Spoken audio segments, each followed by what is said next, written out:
आप देख रहे हैं अड़ी। देखिए एक बार फिर से ट्रंप ने वो कर दिखाया है जिसके बारे में लगातार कयास लगाए जा रहे थे। जुलाई के दूसरे हफ्ते में ही ट्रंप ने सीज फायर का जो ऐलान किया था वो तोड़ दिया, लेकिन वो सीज फायर बहुत लंबा टिका नहीं। 21 दिन बाद ही युद्ध विराम टूट गया है। ट्रंप ने आज खुद ऐलान किया है। अभी तक लग रहा था कि सब कुछ जल्द सामान्य होने वाला है, लेकिन आज फिर अरब में महासंग्राम छिड़ गया है। अमेरिका और ईरान दोनों तरफ से हमले भी शुरू हो गए हैं, लेकिन एक बड़ा सवाल है कि आखिर अचानक ट्रंप ने सीज फायर क्यों तोड़ा? क्या इसके बैकग्राउंड में इजराइल की कोई चाल तो नहीं है? क्या इजराइल ही इसका मूल कारण तो नहीं है? आज हम इसी पर बात करेंगे, क्योंकि लगातार खबर तो आप टीवी 9 भारतवर्ष पर देख रहे हैं कि बीती रात जो ट्रंप ने किया है, जो सेंटकॉम ने 80 जगहों पर हमले किए हैं, ईरान पर भयंकर हमले जो किए हैं, वो हम आपको दिखा रहे हैं। ईरान क्या कह रहा है वो हम आपको बता रहे हैं, लेकिन इसके आगे की बात अब करेंगे। हम बात करेंगे कि अब ये क्या जंग का दूसरा हिस्सा शुरू हो चुका है। हम बात करेंगे कि क्या ये बात आगे बढ़ चुकी है। हमारे साथ इस पर बात करने के लिए खास मेहमान है, लेकिन शुरुआत आपको अभी के अपडेट से करते हैं। अभी का जो अपडेट है वो दिखाते हैं। अमेरिकी बेस पर मिसाइल हमले का वीडियो सामने आया है। IRGC ने हमले का वीडियो जारी किया है। कुवैत और बहरीन में अमेरिकी बेस पर मिसाइलें दागी हैं ईरान ने US बेस पर बैलिस्टिक मिसाइलें दागी हैं।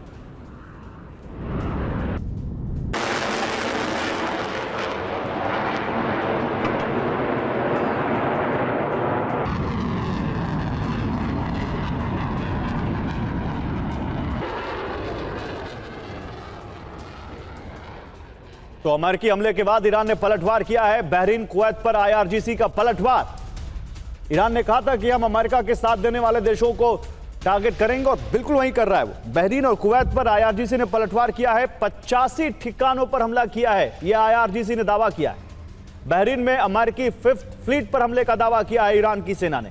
कुवैत में अल सलेम एयरबेस पर भी हमले का दावा किया है ईरान की सेना ने।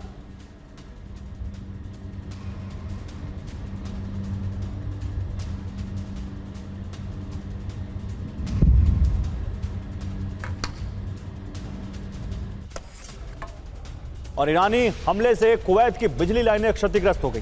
बिजली आपूर्ति लाइन की मरम्मत जारी है। कुवैत ने 2 बैलिस्टिक मिसाइलें भी मार गिराई हैं। ईरान के 13 ड्रोन को इंटरसेप्ट किया है। तो ईरान के हमले से कुवैत में नुकसान हुआ है। बिजली लाइन वहां पर डिस्टर्ब हो गई हैं, जिनकी मरम्मत की जा रही है।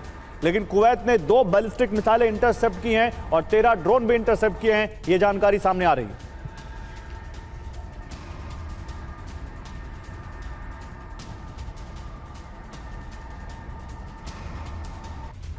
बिजली आपूर्ति लाइन की मरम्मत तो वहां पर जारी है, लेकिन सवाल यह है कि ये हमले क्या अभी भी जारी हैं?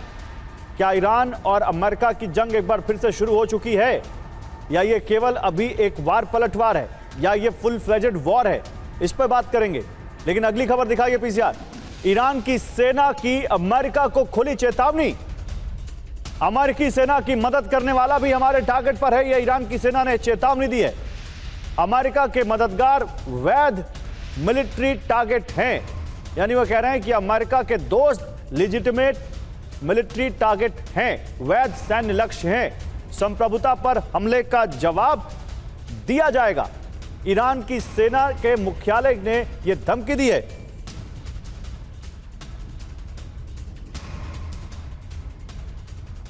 तो नेटो प्रमुख ने अमेरिकी हमले को सही बताया। ईरान ने सीज फायर का उल्लंघन किया है, यह कहा है नेटो प्रमुख ने। मार्क रूट कह रहे हैं अमेरिका की सख्त जवाबी कार्रवाई सही थी, यह कहा है नेटो प्रमुख ने। नेटो ने अमेरिका के साथ अपनी प्रतिबद्धता दोहराई है।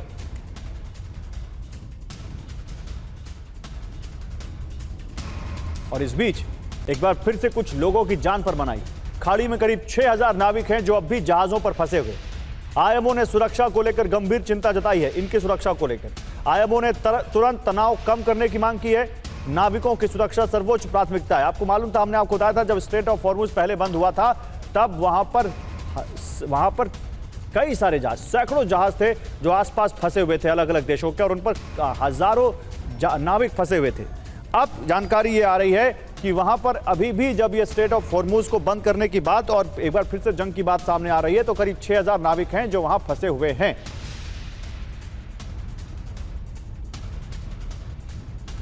चलिए अपने पैनल के पास चलते हैं, उनसे अब बात करते हैं। वो इसको कैसे देख रहे हैं?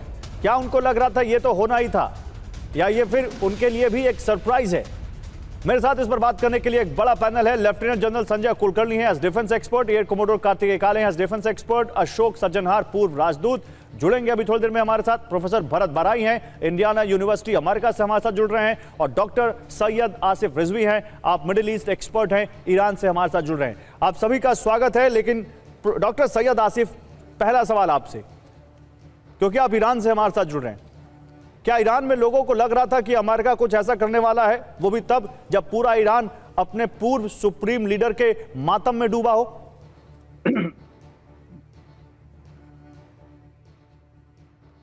जी, बहुत शुक्रिया, नमस्कार, जय हिंद। आपने मुझे ईरान से जोड़ा। देखिए, मैं पहले बताऊंगा कि ये अमेरिका भरोसे लायक नहीं है, ये तो हम लोग भी शुरू से कहते हुए आए हैं, और ईरान इसको बखूबी जान रहा था, समझ रहा था, और ईरान भी अलर्ट मोड पे था पहले से। ये जो प्रोसेशन चल रहा था, अब इतनी उम्मीद नहीं थी इसके दरमियान इस तरह से होगा, लेकिन ईरान जो है अलर्ट था और मालूम था, क्योंकि देखिए MOU जो साइन हुआ है उसको लेकर जो दुनिया में जो ट्रम्प की थू-थू हो रही है, अमेरिका की जो थू-थू हो रही है, तो वो सब समझ रहे हैं, सब देख रहे हैं, और जो बदनामी का सामना करना पड़ रहा है, क्योंकि इसमें विन विन सिचुएशन है और विन दोनों तरफ से ईरान का है। तो ये जो सिचुएशन देख के समझ में आ रहा था, उससे लग रहा था कि अमेरिका बिल्कुल जो है इस MOU की मुखालिफत करेगा। आप देखिए ये नहीं, लेकिन डोनाल्ड ट्रंप तो शुरू कैसे हुई अभी, डॉक्टर रिजवी, डोनाल्ड ट्रंप तो ये कह रहे हैं कि ईरान भरोसे के लायक नहीं है। डोनाल्ड ट्रंप ने, मालूम है, आपने स्टेटमेंट देखा होगा उनका, वो कह रहे हैं कि ईरान के लोग भरोसे के लायक नहीं है। वो कह रहे हैं ईरान ने हमारा भरोसा तोड़ा है, इसलिए जो वो, और उसका वो रेफरेंस वो दे रहे हैं जो कल ईरान ने 3 जहाजों पर अटैक किया।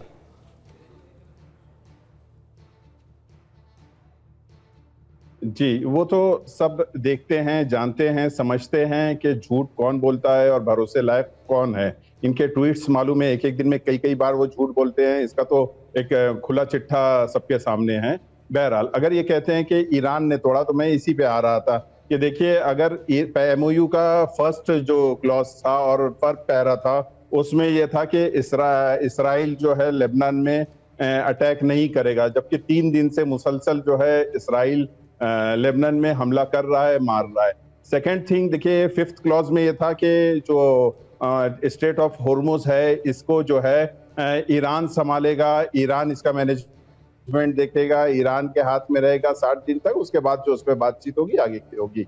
ये नया रास्ता क्यों बनाना, जब आपको सेफ पैसेज ईरान दे रहा है, ईरान आपको सेफ वे दे रहा है, आपकी वेसल्स निकल रही हैं, तो ये आपके जो आप में कीड़ा काटता है, आपको ये क्यों है? तो ईरान ने पहले कह दिया था कि अगर नहीं, मैं डॉक्टर रिजवी में प्रोफेसर भराई के पास जाऊं, उससे पहले एक सवाल और स्टेट ऑफ हॉर्मुज तो इस वॉर से पहले फ्री था ना सर? ये तो वॉर के बाद आप लोगों ने उस पर, वहां पर नाकेबंदी कर दी, टोल वसूलना शुरू कर दिया, और अभी भी अगर मैं गलत नहीं हूं तो 60 दिन का क्लॉज तो इस MOU में रखा गया था कि 60 दिन तक हॉर्मुज फ्री करो, उसके बाद देखेंगे क्या करना है। तो 60 दिन तो पूरे नहीं हुए, तो फिर अभी आप लोग वहां पर मेरा रास्ता, तुम्हारा रास्ता, ये रास्ता वैलिड है, ये रास्ता वैलिड नहीं है, ऐसा क्यों कर रहे हैं?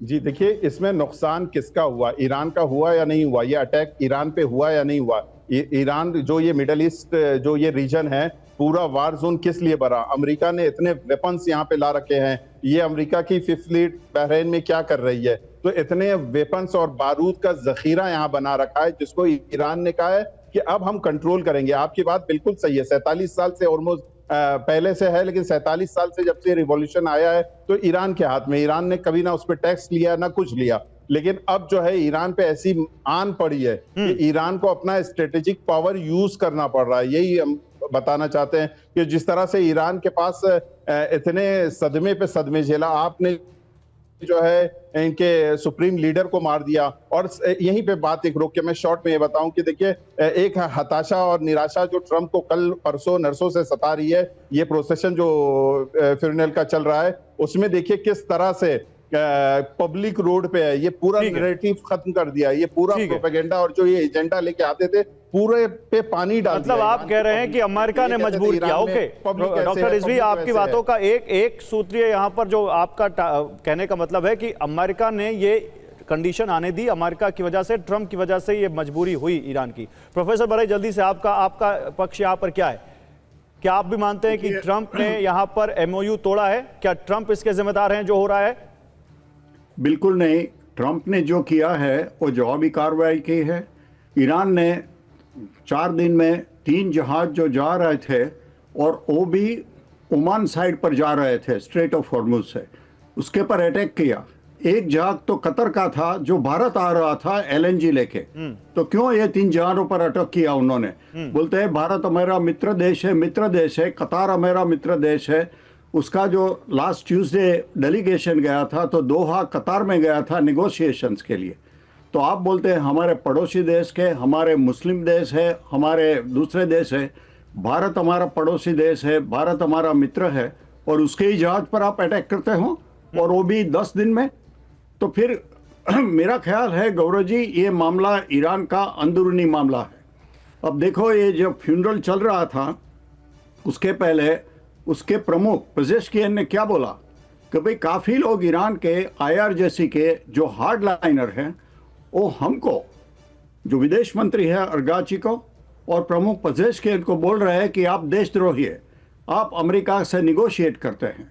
तो मेरा ख्याल है कि IRGC में कोई हार्ड लाइनर एलिमेंट है जो ये अटैक करते हैं, उनको ये मामला ख़त्म करना है, पीस ट्रीटी ख़त्म करना है। तो ये मामला ईरान का प्रॉब्लम है, लेकिन अमेरिका भी क्रेडिबिलिटी का भी सवाल है।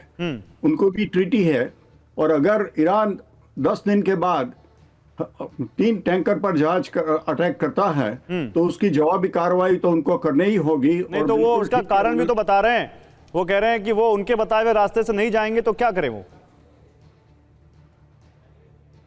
नहीं, उनका मुझे पूछा आपने? हाँ, आपसे पूछा प्रोफेसर बरई, आपसे पूछा।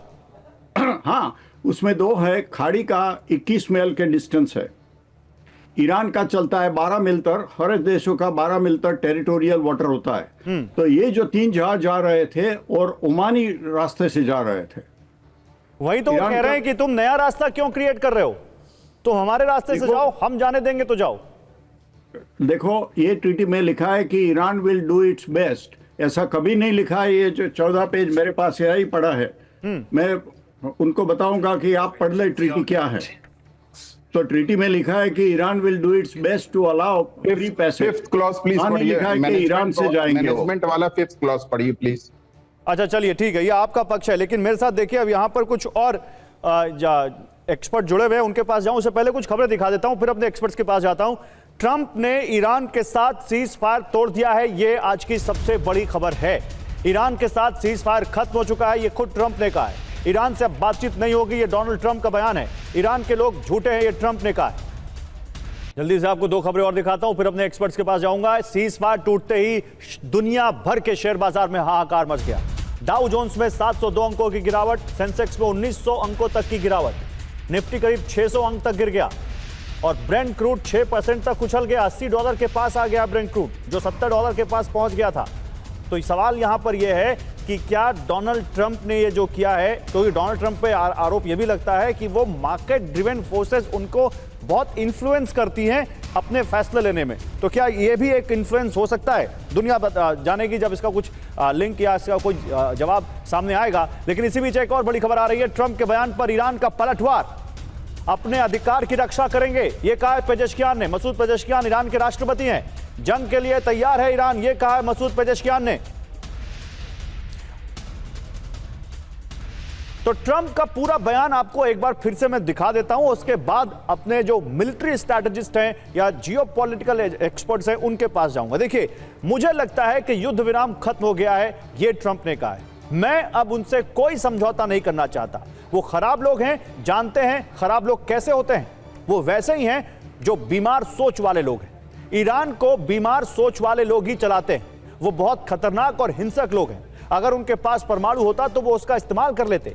मेरे हिसाब से युद्ध विराम खत्म हो चुका है, ये आज की सबसे बड़ी लाइन है। युद्ध विराम खत्म हो चुका है। मैं हमारे प्रतिनिधि मंडल से बात करूंगा, वो बातचीत करना चाहते हैं। स्टीव विटकॉफ, जैरेड कुशनर अच्छे लोग हैं, लेकिन उन्हें मेरे पास वापस आना होगा। मेरे हिसाब से ईरान से बात करना सिर्फ समय की बर्बादी है, वो झूठे हैं। जनरल कुलकर्णी, क्या है आपका असेसमेंट इस स्टेटमेंट के बाद? क्या आप मानते हैं कि जंग का दूसरा हिस्सा शुरू हो चुका है? गौरव, बहुत बहुत धन्यवाद। सबसे पहले तो मैं कहूँ, मेरी सहानुभूति ईरान के साथ है। मैं देख रहा था कि ईरान जिस प्रकार से लगातार उसके ऊपर जो मैं कहूँगा बीती है, उसके बावजूद जिस तरीके से ईरान उभरा, ईरान की पूरी जनता जो है अपने झंडे के नीचे खड़ी रही। पूरे विश्व भर में ईरान के लिए जो एक सहानुभूति पैदा हुई, और इतना ही नहीं, मैं कहूँगा जिस प्रकार से 14 पॉइंट का MOU था, उसमें सबको लग रहा था कि ईरान की पांचों उंगलियां घी में हैं और अमेरिका ने कहीं ना कहीं सरेंडर किया है। लेकिन जिस प्रकार से ईरान ने स्ट्रेट ऑफ हॉर्मुज में उस 3 शिप्स के ऊपर जो हमला किया है, उसके बाद मुझे लगता है कहीं ना कहीं ईरान के बीच एक जबरदस्त एक आक्रोश सब खुद आ गया होगा, और अंदरूनी मामलों में कुछ गड़बड़ है।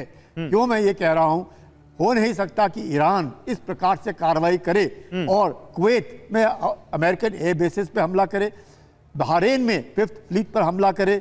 इतना ही नहीं, जो जनाजा है वो इराक पहुंचा है। जो द्वीप हैं, जो UAE के साथ, जिनके साथ पिछले 50 साल से उनका संघर्ष हो रहा है, उनको लेकर के दोबारा हमला करने की कार्रवाई करे ईरान।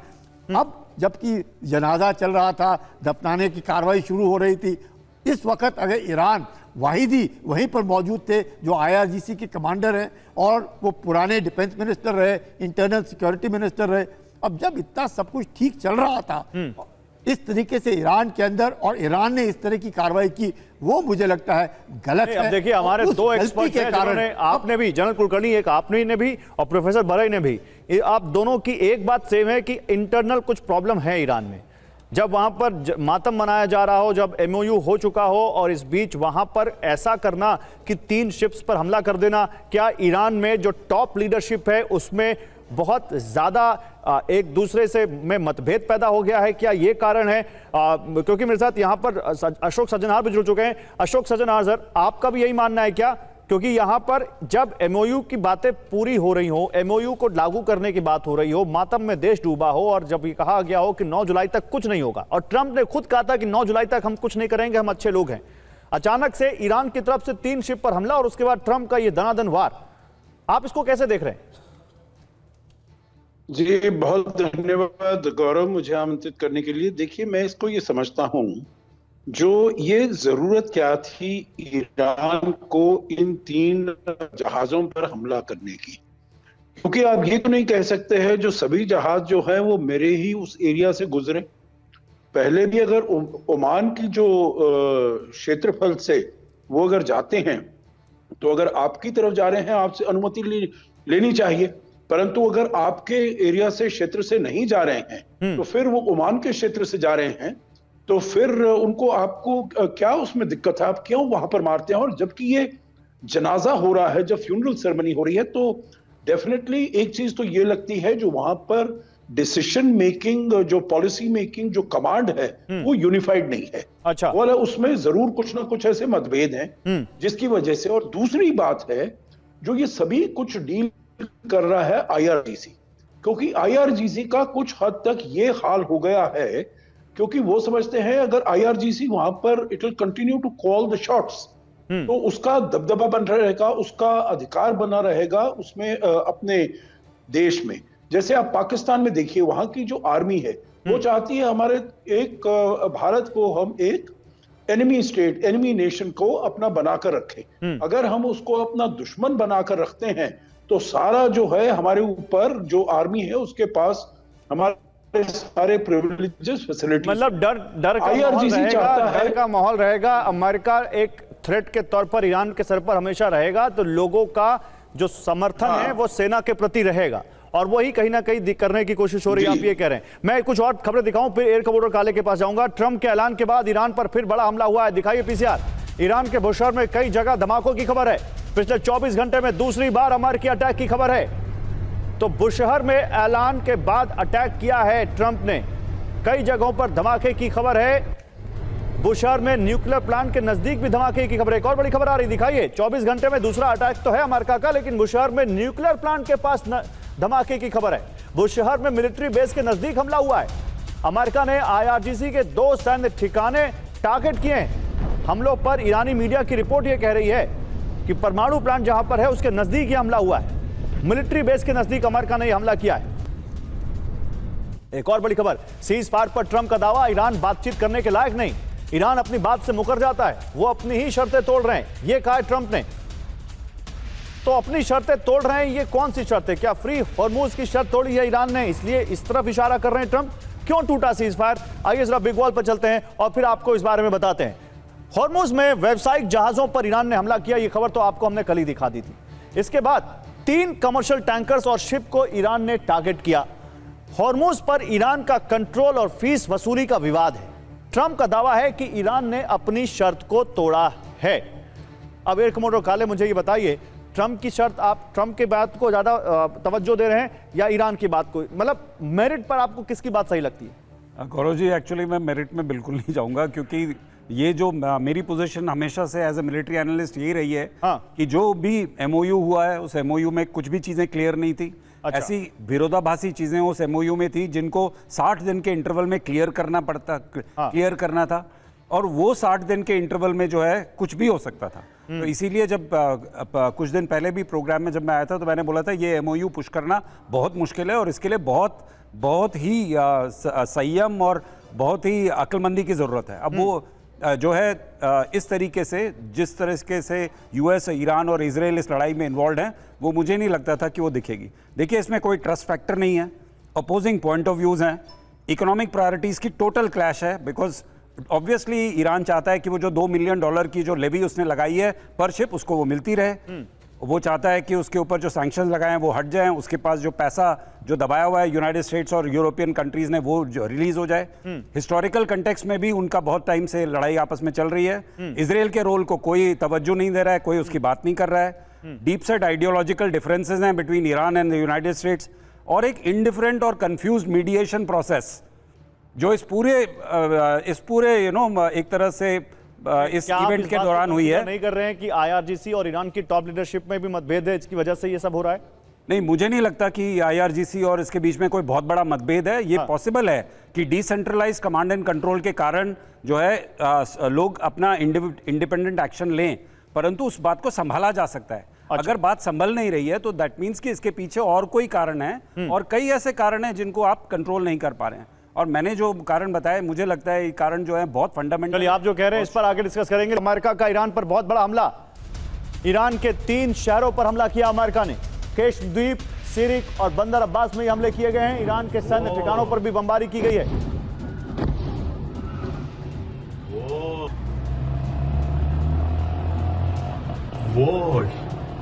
तो देखिए कैसे देर रात ईरान पर बम बरसाए हैं अमेरिका ने। ईरान के सिरिक पर हमले में कई लोग घायल हुए हैं। सिरिक पोर्ट के कमर्शियल डॉक पर हमला किया गया है। बम धमाकों से कई लोग घायल हुए हैं, घायलों को अस्पताल में भर्ती कराया गया है। देखिए ये इंटेंसिटी देखिए ब्लास्ट की। सिरिक पोर्ट के कमर्शियल डॉक पर यह हमला हुआ है। कई लोगों के घायल होने की भी खबर है। और अगली जो खबर है वो और गंभीर है। अमेरिका ने एक बड़ा दावा किया है ईरान पर हमलों को लेकर। 10 दिन पहले से 5 गुना बड़ा हमला, यह कहा अमेरिका ने। अप्रैल के बाद ईरान पर सबसे बड़ा हमला किया है, यह अमेरिका ने कहा है।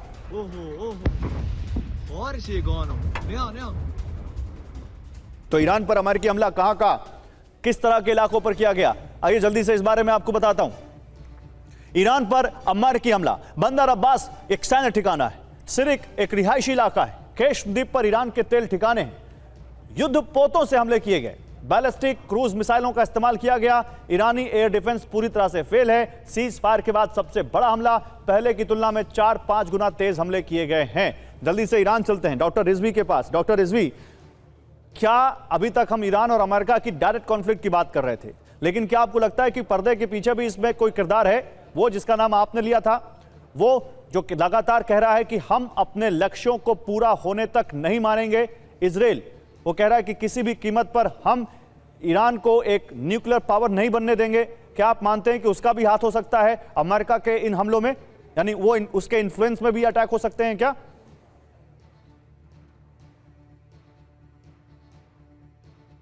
जी बिल्कुल, उसका हाथ तो है, लेकिन मैं पहले आपको ये बताऊं कि देखिए ये जो न्यूक्लियर का धोस दिया जाता है, डराया जाता है, ये बहुत पुरानी पॉलिसी हो गई। क्या ईरान ने हिरोशिमा नागासाकी पे हमला किया था? क्या वेनेजुएला के प्राइम मिनिस्टर को ईरान ने उठा ले गया, या अफगानिस्तान, वियतनाम, इराक में ईरान ने हमला किया?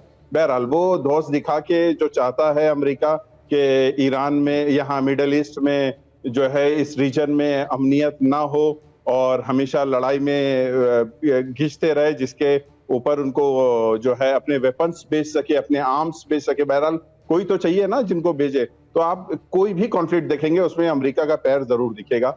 और सेकंड चीज जो आपने कहा जो इसराइल का, जी बिल्कुल ऐसा ही है, क्योंकि एमओयू की शर्त ये थी, पहला क्लॉज ये था कि इसराइल जो है वहां से पीछे हटे। 20-25 किलोमीटर अंदर आ चुका था जो इसराइल, वो हटने को तैयार नहीं है। और मैं तो ये कहता हूं कि पूरे 10 दिन से आप अगर न्यूज एनालिस्ट कीजिए तो हर रोज 1-2 जो है बम्बिंग इसराइल लबनान में कर रहा था।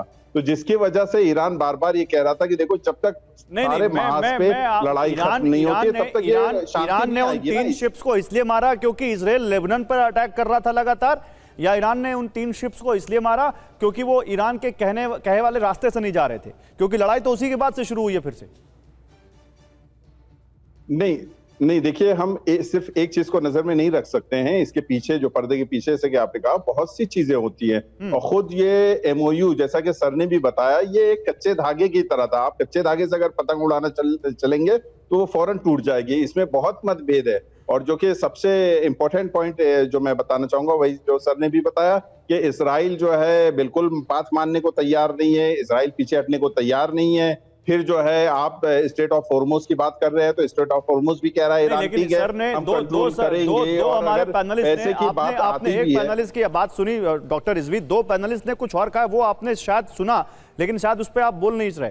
उन्होंने कहा कि आपके यहाँ, आपके देश में इंटरनल कॉन्फ्लिक्ट्स दिख रहे हैं, दरार दिख रही है वहां पर ट्रस्ट में, और इसीलिए हम सब जानते हैं बास आराकची को लेकर कैसे हुटिंग हुई पब्लिक में।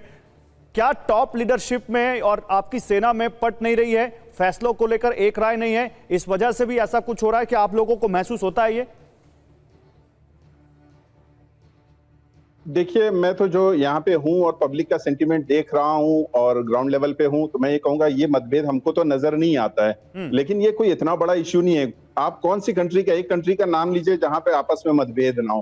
कोई आप कंट्री का नाम नहीं ले सकते। और उसके अलावा खुद आप मार्को रूबियो देख लीजिए, जेडी वेंस देख लीजिए, ट्रम्प देख लीजिए, ये तीनों जो है अलग धारे पे बहते हैं। इनमें कितना मतभेद है, कितनी बातें हैं, वो सब सामने आती है। मैं ये कह रहा हूं कि अगर ये, पहली बात तो कोई यहाँ पे मतभेद नहीं है, अगर होता है तो कोई इतना बड़ा इश्यू नहीं है। लेकिन यहाँ पे इत्तेफाक से मैं उल्टा कहना चाहूंगा, इस पूरे वार में आप देखेंगे कि ये वाहिद वो मुल्क है जो यहाँ पे पब्लिक भी साथ में है, IRGC भी है और गवर्निंग बॉडी भी है। तीनों एक साथ हैं, एक प्लेटफॉर्म पे हैं, एक तरह से काम कर रहे हैं। अगर कहीं वार होता है, देखिए कोई अटैक होता है, फौरन पिज़ेशकियान साहब का भी बयान आता है, फौरन आराकची साहब बोलते हैं, फौरन जो है मिस्टर कालीबाफ बोलते हैं। इस तरह से हम नहीं कह सकते एक कंट्री को। सवाल यह है कि यहां पर अमेरिका क्या इन हमलों को टाल सकता था? क्या डोनाल्ड ट्रंप जो नेगोशिएशन चल रहे हैं उनको कंटिन्यू रख सकते थे? आउटराइटली कहना कि मैंने सीज फायर तोड़ दिया है, क्या ये डोनाल्ड ट्रंप एक्सट्रीम की तरफ चले गए?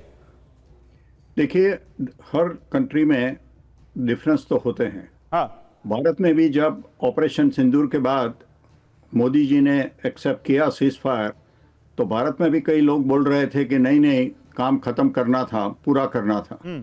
लेकिन भारत की सेना ने उसके पर अटैक नहीं किया, उसके पर नहीं तोड़ा।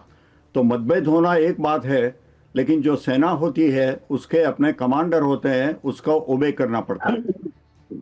ये इधर ईरान के राष्ट्रपति पेजेश्कियान ने खुद बोला कि काफ़ी लोग IRGC के हमको बोल रहे हैं कि हम देशद्रोही है, तो वो बंद कर दे। मैं आपको MOU पढ़ा हूँ, मेरे पास यहाँ है, point number 5। It notes, upon signing of MOU, Iran will make arrangements using its best efforts to allow safe passage of commercial vessels through the Strait of Hormuz with no charge. The document notes that traffic will start flowing immediately, taking into account the need to remove technical and military obstacles and conduct the demining operation.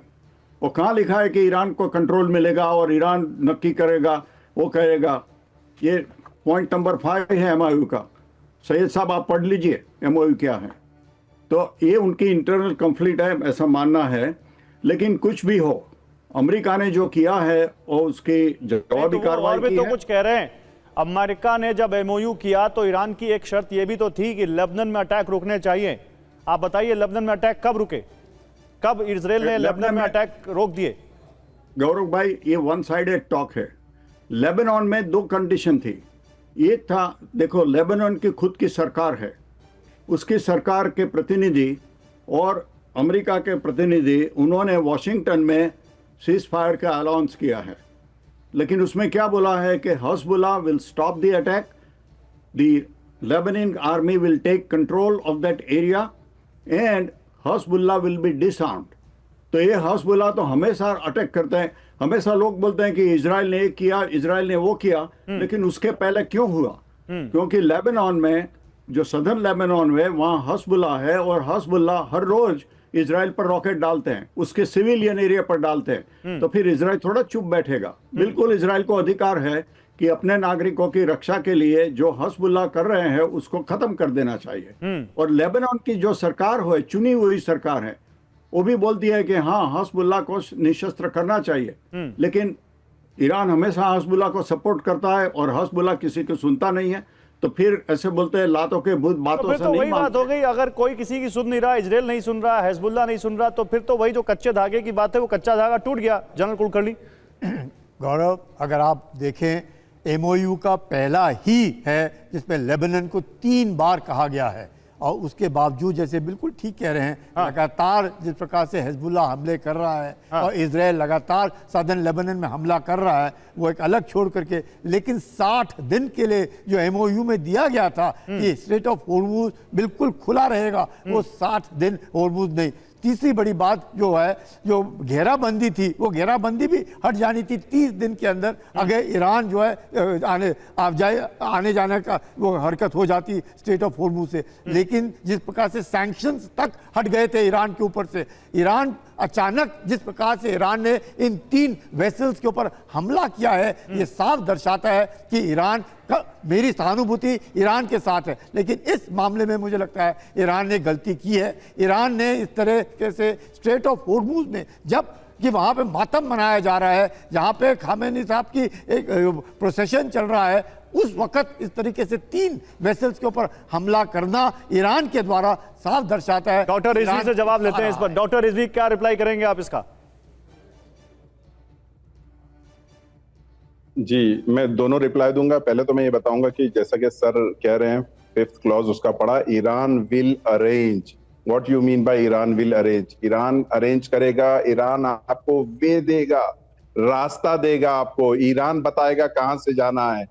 जैसा कि अभी थोड़ी देर पहले कहा कि 21 miles है तो 12 इनका है, 12 उनका है, तो ईरान आपको वे देगा। अगर आपको ओमान दे रहा है तो ओमान पहले ईरान से कंफर्म करेगा, और कोई भी ऐसी बातचीत अभी नहीं हुई है कि ओमान जिसमें कहे कि हम वे दे रहे हैं इनको जाने का और ये जा सकती है, वो बात की बात है। सेकंड थिंग जो सर कह रहे हैं, देखिए मैं ये कहता हूं कि ईरान वालों के सर पे तो सिंग नहीं लगी है ना, कि सर पे सिंग नहीं है इनके। जो आप बहुत अच्छी बात बता रहे थे और ऐसा होना भी चाहिए था, लेकिन वो अनफ्रीज जो इनके पैसे एसेट्स है, वो कहाँ फ्रीज्ड एसेट्स जो है अनफ्रीज हुए। एक दूसरी चीज मैं ये बताऊं कि आप जो कह रहे थे सैंक्शन हट गया, सैंक्शन के पीछे बहुत से ऐसे मसले चल रहे थे जिसमें डील नहीं करने दिया जा रहा था। और थर्ड चीज जो मैं आपको बताऊं कि आप देखिए ये फ्यूनरल जो प्रोसेशन चला, उसमें भी कितनी कंट्री को बाकायदा मना कर दिया गया कि आप ईरान नहीं जाना। ये सब बातें सामने आ रही है। और फोर्थ एंड लास्ट चीज जो लेबनान पे सर कह रहे थे, देखिए इस 10 दिन में मैं बिल्कुल देख रहा था, कोई झूठी रिपोर्ट बताइए मुझे, सच्ची रिपोर्ट नहीं, कोई झूठी रिपोर्ट बताइए जो इस 10 दिन में हिजबुल्लाह ने अटैक किया हो इसराइल पे। कोई झूठी रिपोर्ट लेके आई है? किसी में नहीं किया। जब एमओयू साइन किया तो फौरन शेख नईम कासिम साहब का आया कि अगर हम ईरान की हिमायत करते हैं, ईरान ने क्योंकि चाहा है कि हिजबुल्लाह। अरे देखिए इस बीच एक बड़ी खबर आ गई, एक बहुत बड़ी खबर आ गई है। डोनाल्ड ट्रंप ने ईरान को एक बड़ी धमकी दे दी है। आज रात ईरान पर बड़ा हमला करेंगे, ट्रंप ने कहा है। 47 साल से बुरा बर्ताव कर रहा है ईरान, ये कहा है ट्रंप ने। हम नहीं चाहते कि ईरान के पास एटमी हथियार हो। तो ट्रंप क्या एक बार जो पहले कह चुके हैं और फिर उन्होंने कहा कि अरब के देशों ने अपील की इसलिए हम हमला नहीं कर रहे हैं, वैसा कुछ करेंगे, या वाकई आज ईरान के लिए कयामत की रात होने वाली है? जल्दी से डॉक्टर रिजवी, इस पर क्या कहना है? ट्रंप ने कहा है कि आज रात हम बहुत बड़ा हमला करेंगे।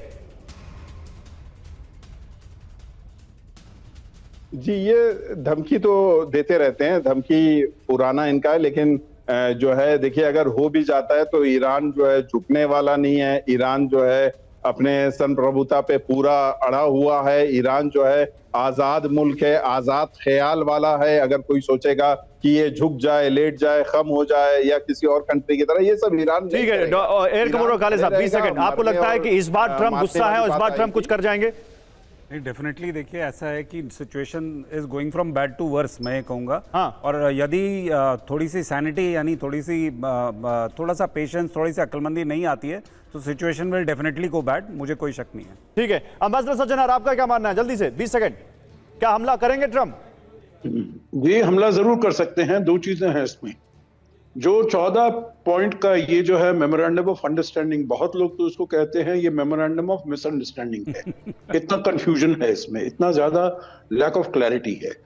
देखिए उसमें मैं कहूंगा 13 आउट ऑफ 14 जो भी उसमें प्रोविजंस हैं वो सब ईरान के हित में हैं।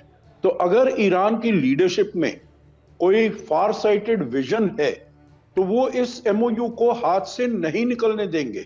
और ठीक है सर, तो मतलब साफ है यहां पर अब आज की रात क्या ट्रंप वाकई में एक बड़ा हमला करने जा रहे हैं? क्या आज की रात ईरान के लिए कयामत की रात है? ईरान वैसे ही इस वक्त मातम के दौर से गुजर रहा है जहां पर पूर्व सुप्रीम लीडर को वो अंतिम विदाई दे रहे हैं। क्या ऐसा कुछ होने जा रहा है? क्योंकि हमला तो कर चुका है अमेरिका, अब क्या होगा आगे?